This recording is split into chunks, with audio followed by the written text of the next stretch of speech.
I have the pleasure of introducing our next speaker as well.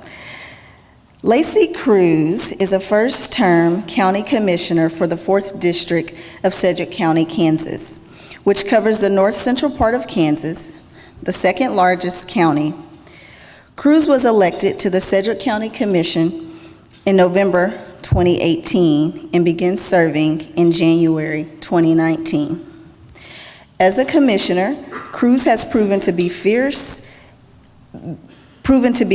advocate for reimagining an entire system from top to bottom that is inclusive of different ideas and is working diligently to disrupt the status quo, all the while encouraging new ideas to be heard, received, understood, and implemented. As a county commissioner, Cruse focuses on various local community needs, including improving behavioral and mental health, addiction recovery, expanding economic development efforts, strengthening community partners, including diverse and marginalized voices, serving vulnerable residents, and has a clear understanding that we are uniquely designed to work together if we make a point to value our individual strengths and differences. Please help me welcome Commissioner Lacey Cruse.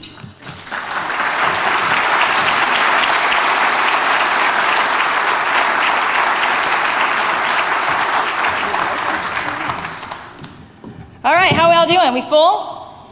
You ready for a nap? Well, it's time to get crazy in here. I only wish I would have brought my guitar. I haven't been in front of a group this big in a long time. So I wanted to be, I got no roots in my hole. I don't even know the words. I probably shouldn't have done that.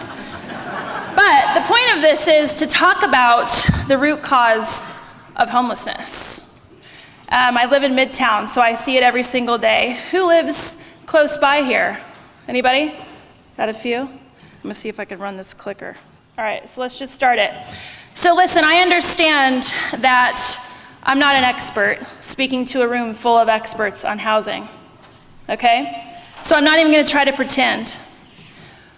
When Ryan asked me to be the keynote speaker, first of all, I had imposter syndrome, thinking, wow, what do I have to share? But since that day, I really dove into a lot of things. And before I really begin, I wanna make sure I disclose that this presentation could be a trigger to some of you folks. I will touch on suicide. I will show an interview of my dad. I do have permission to use him, and he does say a few curse words.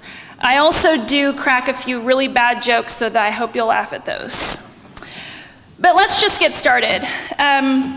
Homelessness should be rare, brief, and non-reoccurring. And since the day I was asked to speak, I poured over a bunch of data, but that's not what I want to talk to you about today. I want to talk to you about the conversations that I have on my front porch, living in Midtown, with the people pushing their shopping cart full of their life down the street. I oftentimes have very long and lengthy conversations with people who are high out of their minds. But those brief conversations that I have at the very beginning, I can tell exactly what they need, because I ask the questions and I listen to the answer. Many times I say that what we see on our streets right now is really a manifestation of mental health and substance misuse. But that's not always the case, right? Some people are on the streets simply because they're poor. The National Alliance to End Homelessness reports that 11 million households spend more than one half of their income on rent. A Harvard study talks about 38.1 million households spend more than 1/3 of their income on housing. Too many families in both categories are one unexpected bill away from sliding into homelessness. And that's what I want to show you today with the story of my dad, but I'll get there in just a second. Upon listening to a lot of podcasts and diving over a bunch of research, I came across Jeff Olivet, the executive director of the U.S. Interagency Council on Homelessness, and he really talks about the unhoused community being a societal issue. How many times do we walk by somebody on the streets, and because we can't look at them, we look away? We pretend that they aren't there. There's really the root causes, and then there are the individual risk factors. So let's talk about it. And I realize that we're a little short on time, so I'm going to kind of dive through these. So let's talk about, number one, it's lack of affordable housing, right? We talk about that this sort of housing doesn't just naturally occur. Builders aren't like, oh, I'm going to build a bunch of really low-income housing, right? Because first of all, the stigma behind it, and second of all, it's not very lucrative. So then, there's the stagnation of wages versus the cost of rent. Minimum wage has gone up 350% since 1970, but the consumer price index has increased by over 480%. There's a little bit of a disconnect there. Now let's talk about the deep impact of systemic racism. During our own point in time count, we saw a little over 25% of those those unhoused neighbors were people of color, where black people in our community make up 9.2%. Again, extreme poverty, the economics inequality, domestic violence, family conflict. I'm going to talk about a few of these things in the conversation with my dad. Lack of physical health care, right? We wait until we're really, really sick, or we get in a car wreck, we got to go to the hospital. We're a medical bill away from not being able to pay our rent. We talk about lack of mental health care, substance misuse, addiction treatment, untreated trauma. So now I want to talk about, these are my parents. Aren't they great? Some hippies. 1970 something, I think. That is not me, that is my mom. I know we look a lot alike. But my parents, they divorced when I was 4 years old. And because we're talking about homelessness, this is an interview with my dad. Now forgive me, the audio I recorded on my cell phone, so we'll probably have to crank it way up. But this is my dad yesterday. I slept several different places. I never was outside. I always had a place to stay, but just stupid people would let me sleep. But Yeah. you know, but I slept in my pastor's like shed that was outside. You know, in the shed area would like hold like lawnmowers and stuff like that. But it didn't do that then. I mean, it was. I moved in there and they had a bed and everything. Okay. Then they had running water, a bathroom, and everything. So I had so much child support to pay. I didn't have any money to buy a rent. You know, I felt real bad about that. I mean, the judges don't give the man an opportunity to get back on his feet. Just takes all his money for child support. You know? Yeah. But I never missed a payment. So. To hear. So I'll just kind of reiterate what he said. As you can kind of see, he's really having trouble speaking. Now this man right here that you're looking at is 65 years old. He's talking about the first time he was homeless. He was completely sober, although he doesn't mention that in this clip. But he talks about living in his pastor's shed, where lawnmowers used to be, but they weren't at the time that he was living there. And he was living there because he had child support to pay. And the judge took all of his money, is what he said. Now, the kids that he had to pay for, you know, were on the right. I'm in the middle there. Those are my two older brothers, Matt and Nathan. And although he paid child support, he was never around. My dad left. My parents divorced after 10 years of marriage. They went through a bout of domestic violence. My dad hit my mom. She divorced him, right? She left him.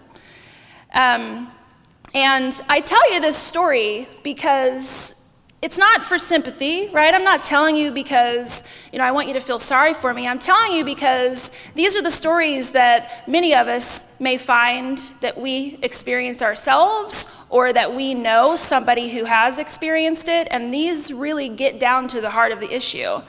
This is the only picture that exists of my nuclear family, the only picture that exists. And I don't even, clearly I don't remember it. I'm like, why are you taking my picture? The sun is in my face. But after this, shortly after this, my parents did divorce. Trying to move it. This next, don't play this yet. So we talk about, this is where my dad, even though he left my family, he was married 5 times, he himself had a really traumatic upbringing. I hope that this video and the audio plays on this, because he is going to tell the story of my grandfather dying by suicide. Now, when I talk about these things, it displays a childhood that I had growing up, of one of trauma and one of trying to deal with things on my own, but it really stemmed from my grandfather. So let's play this video, and I hope you can hear it. Best memory of my dad was the day before he got when he killed himself. We were in a park, and I can show you the park. You've been in the park, off the train. The thing? train, yeah. Yeah, you remember that? Yeah. Okay. And we was in that park, and my dad was there, and I walked up to him and I told him I loved him, and he told me he loved me back. And that's the best I can tell you about my dad. And your grandpa was 1968. And he was 39 years old. Golly, wow. So did he serve in the military? Yeah. What branch did he serve in? The Army. He drove a tank in Korea. Oh, wow. Yeah. He was a tank driver. Wow, huh? I mean, to talk about a story of your dad, he describes this story being a 12-year-old kid in his classroom, and he said the cop came into his classroom and said, "I'm sorry, son, but your dad is no longer with us." And as a 12-year-old kid, how do you handle that, right? How do you come back from that? This is my grandfather, 39 years old. And I didn't really even learn any of this until later in my life when, I put this in here because I wanted you guys to see what meth will do to you. My dad was on meth when he took care of me and gave me a really great haircut. I know that's a really bad joke, but it's true. Really bad joke. Don't do meth, guys. I don't know, mullets are coming back though, so. And I just put it in to lighten the mood, because who doesn't want to see a middle school picture of themselves? Right? Because when you're talking about suicide and when you're talking about really traumatic things, it doesn't get any easier unless you make it easier for yourself. This next story, I wouldn't even have really known any of this. I come from a very dysfunctional family, as you're learning right now, and it wasn't until the day that this guy, G. Paul Lucas, found me on Facebook. Anybody ever had a random guy contact you on Facebook? Oh, come on, ladies. Yeah, y'all lying, but that's fine. So this guy, G. Paul Lucas, went to grade school with my mother. I set my mother up with a Facebook page so that we could communicate. We never actually ended up using it. Well, he contacted me multiple times, and he was like, "Hey, I'm trying to get your mom. I want to go. We have a reunion coming up, and I want her to be there." So I ignored him because I didn't know who he was, and he just, look at him. I totally was like, this guy. But he's an artist, so it makes sense, right? And since this photo, because I ignored him so much, he sent me this picture of my uncle. Now, my Uncle Bill, I knew that I had an Uncle Bill my whole life, but I had never heard anything about him, let alone seen a picture of him, until about 10 years ago when G. Paul stalked me on Facebook and found me. Now, this next story is from my dad, and this is the story of his brother. Go ahead and play it. What about Bill? I'm kind of pissed off at what he did, but I love Bill. He was something else. He was a ladies' man, and he had. If he'd been at his own funeral, he wouldn't have done that because there were at least 15, 20 girls there his age. So after he died, and it was in your house, right?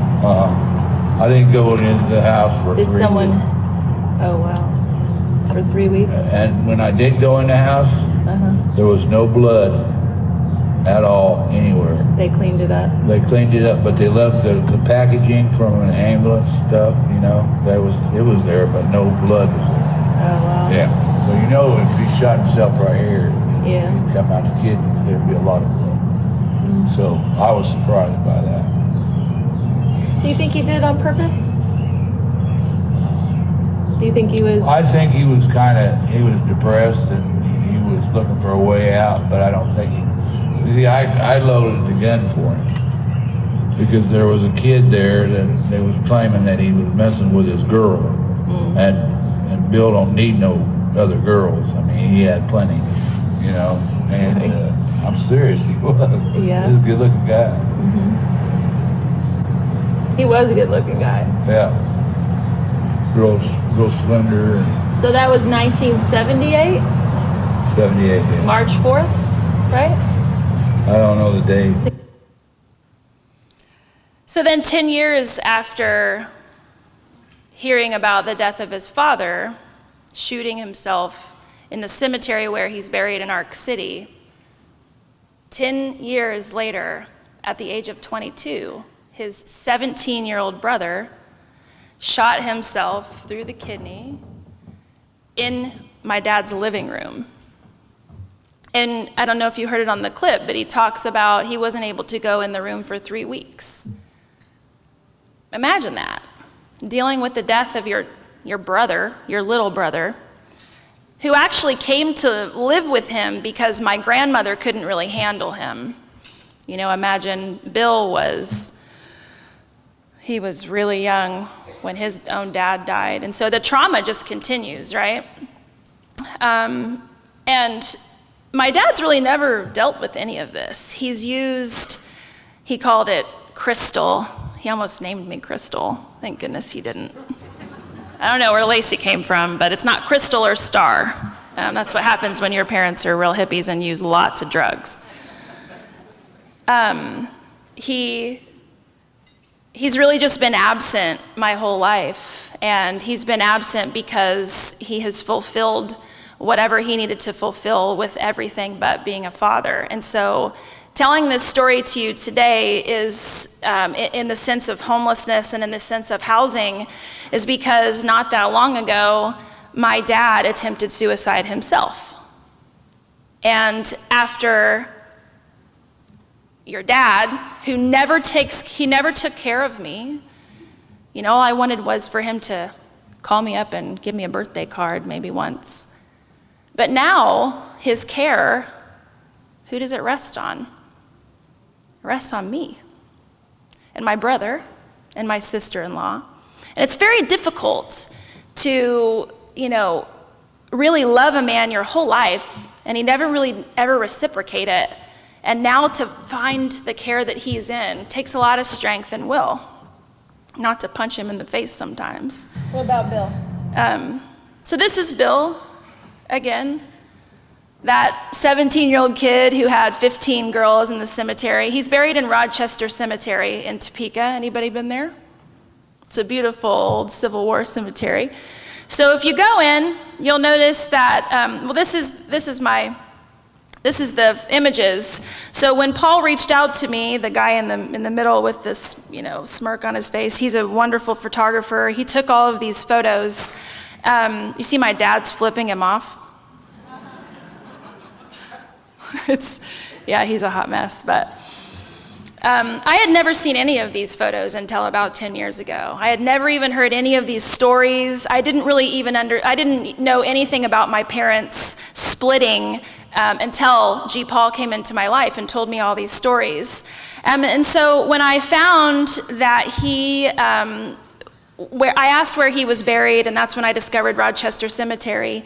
And I didn't have any money at the time, right? So I called the caretaker of the cemetery. His name was Steve. And I said, hi, I'm looking for a gentleman who's buried there. And I said, his name is William Bill Carnell, and he, died in 1978. And I don't even know how this happened, but he said his obituary was on the corner of his desk. Now maybe he was, I don't even know, it was the weirdest thing. And he told me where his plot was, and he put little stakes, little red flags in where his headstone would have been, because for 30 years, no one had known that he was buried there. So I didn't have any money. I went and I had these stars, these, cheap metal stars that you see on the side of buildings, right? And so we welded them together. I had a plaque made, and I made everybody wear hippie headbands, and we sat in the cemetery all day and played guitar and drank beer, which you weren't supposed to do. But we did it. And we had a little ceremony for my uncle. On the plaque right there, it says, will you come to me in a rainbow? Will you come to me in a dream? Will you show me how you're here with me? Will you show me how you're free? And the reason why that came to me was because one day I was dropping my daughter off at daycare. And I pulled out of the driveway and I started driving, and all of a sudden the sky was gray, it was cloudy, it was gross. And all of a sudden there was just this little tiny hint of a rainbow just right in front of my vision. And as I turned, there it was again. And I turned, and there it was again. And it was like it was following me. And that's when those words came to me, because this was all around the same time when I was learning about my family history, when I was learning about my uncle. And all of this story that I'm telling you here today is a way for me to heal. Right? Because trauma is what we're talking about. When you're talking and when you see people on the streets, do we ever think to ourselves, why are they there? What trauma are they there from? And maybe it isn't trauma, but do we ask that question? So this next and final video, and this one probably has pretty crappy audio too, so I apologize, so my dad has all this untreated trauma. He's done a lot of drugs in his life, and he is very, very lonely. He is not doing much for his own mental health, and because of the constraints on myself, of the job that I have, the responsibilities that I have as a mother, I'm one of those caught in the sandwich generation. Anybody else? You're taking care of your children, you're taking care of your parents, and so I try to get to my dad and I try to help him, but he is really not doing well. And this is him talking about the bills that pile up. Remember when I talked about earlier, everybody's just sort of one bill away, or one big event away from being homeless. So he talks about, I hope that this will go. I can't handle it. I just set it aside. There's a pile up right there on the corner of the bar there that I haven't really looked at. I just set them there, and then they're just going to pile up just like everywhere else. Mm-hmm. And I'm going to court now with one of them. Mm-hmm. He's going to court. What happens when that one's empty, or whatever? I don't know how they're going to file it, or how they're going to. The judge is going to rule or whatever. I don't know. I have no clue, but I'm scared of it. Okay, and when bills come, I can't. It just makes me cringe. I just don't know what to do. I watch the clock. I go, okay, 5:30. Ain't nobody gonna call no more, and ain't nobody gonna come over and give me papers, And I look forward to this evening right now where ain't nobody gonna show up. You know what I mean? Saving up so that can bury me, and I don't have to worry about that shit. I took care of that myself. I done went to college. You went to college? I had a art scholarship to go to college. You can still go. Yeah, I ain't gonna go now. Why? Why would I go now? Well, why wouldn't you go now? Because I may not be around very much longer. Who knows, Well, don't you think that would extend your life? Probably. Give you something to do. You've always been an incredible artist. Why don't you think about doing that? I got my pad down there, and I got bought a bunch of pads that but I just don't pick them up because everything else is on my mind that I just, you know. He just doesn't pick up his pen to draw because of everything else on his mind. He's paralyzed almost. He sits in his recliner, smoking his cheap cigarettes all day, looking at the clock he described to make sure, it's almost like a little bit of relief after 5 o'clock because he knows no one's going to come, which no one's come to his house. But he's so paranoid and he's so paralyzed by the fact that he has all of this financial burden that he doesn't know what to do with, that he can't really do anything else. So now I want you to think about the people who don't have someone like me. And even as absent as I am with my dad, think about all of those people who are suffering like this from untreated trauma that they haven't dealt with their whole lives. My dad is 65, which is relatively young, and he looks like he's way older than he really is. That's what we're dealing with people. So, does any of this resonate with you? Do you know anyone that could fit in this situation? I see a lot of heads shaking. Yeah, this is the reality of the world that we live in. So how do we address it? And that's a lot to read, but we have to simplify this process. Like the housing process in general, I've been trying to learn it, and thank God for people like Jamie over here who's been, really patient with me to learn housing first and shelter plus care and all of the vouchers. And Sally, where's she at? She's a rock star. I'm surprised they don't smack me. Didn't you already ask me that question? It's a lot. Pastor Pamela King Burns, she'd be happy to know that I'm talking about health in all policies. We have to develop that kind of attitude, health in all policies. As a policymaker, the things that I am putting on paper and voting on, I have to realize how it affects things down the way. We have to lead with equity, right? What's the definition of equity? Not everybody starts in the same spot, but everybody should be able to have the same opportunities. We have to go upstream, right? What does that mean? Let's talk about, you walk in and your bathtub is overflowing. What are you going to do? You're going to turn it off, right? You don't want your floor to get wet. We have to turn off the pipeline of people that are entering homelessness. We have to treat it like a life and death health crisis that it is. It is. Just last year, five neighbors in our community, 5 human beings died in the cold because Kansas weathers are extreme. We all know that. We live here. Last couple of weeks, it was 90 degrees and we were like, God, I need to put on a coat, right? Because it's been 110.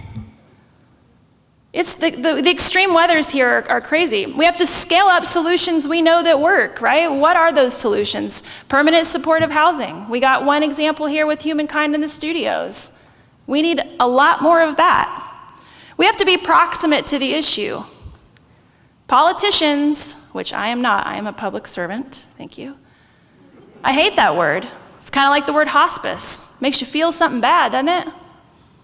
But when politicians sit up in their offices and don't get down on the streets to understand, how can you craft policy that you don't know what you're doing? That's my question. Get out and get on the streets. Sitting behind a desk is not helping you craft policy. That's why when people say, well, I don't see you in the office, well, it's because I'm out here on the streets actually figuring out what real solutions look like. Include people with life experience. Nothing about us without us, right? And bring your ideas to the table. Now, real quickly, I have so many ideas, they're not all good. They are not all good. But one thing I have to tell you is I have courage to say them out loud. I know you all have ideas in here. And I think what is the number one reason why we don't say them out loud? What is somebody else going to think of it? Who cares what somebody else thinks? Anybody play basketball in here?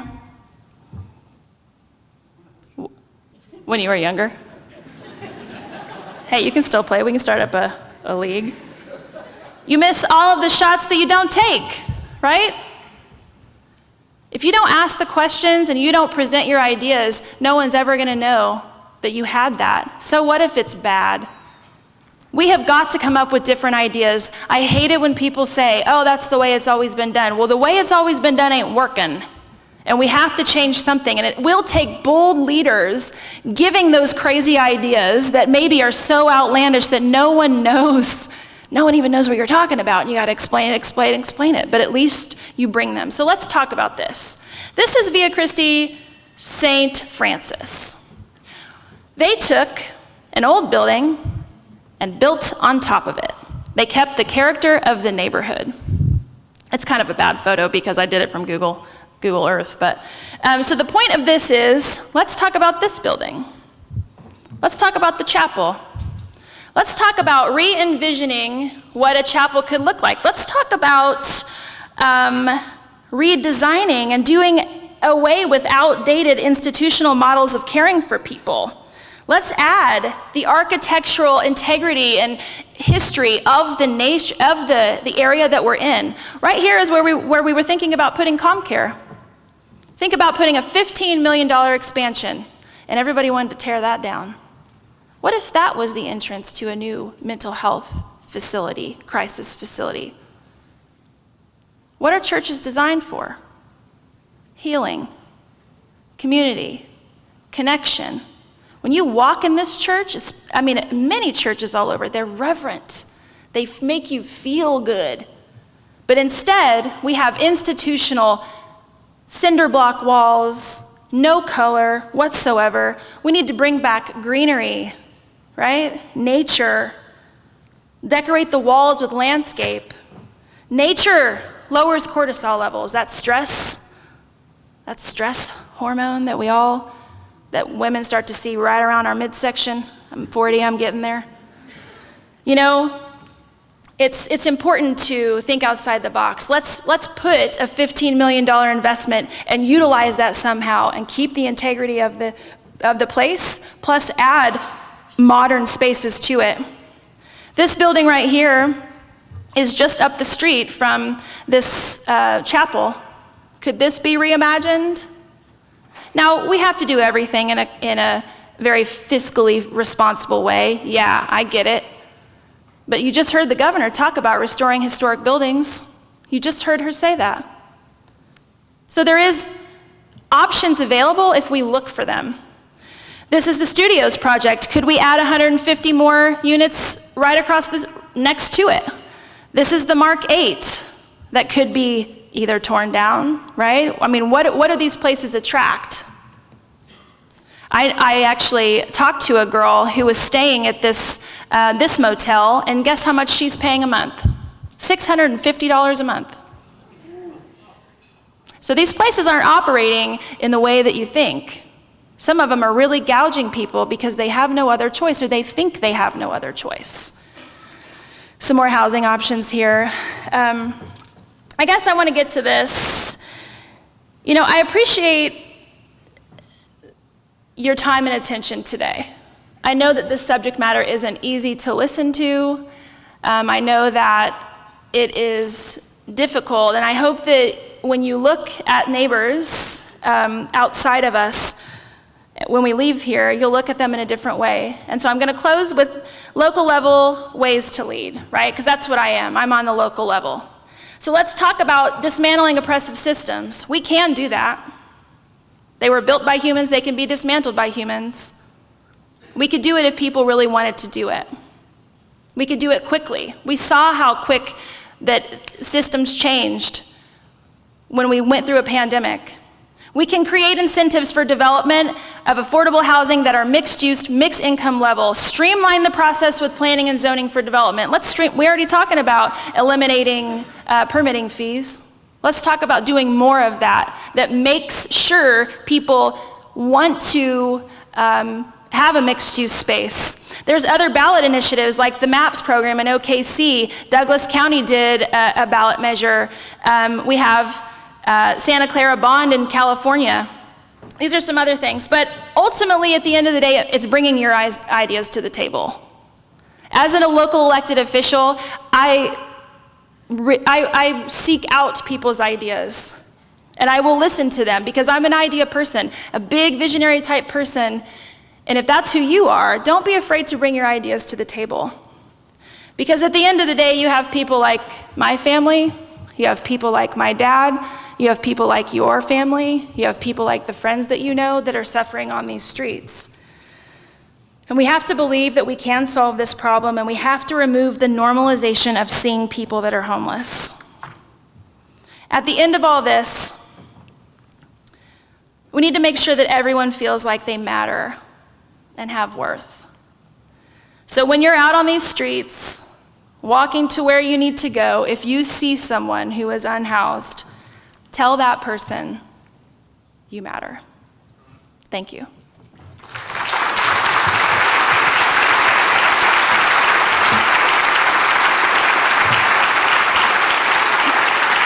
So I left 5 minutes if anybody wanted to ask a question or make a comment. There's 2 mics. You could just scream it out if you have a booming voice. Does anybody have any questions? Awesome. I love that. Okay, you get 5. Yeah, sure. Thank you so much. Have a wonderful day. Thank you.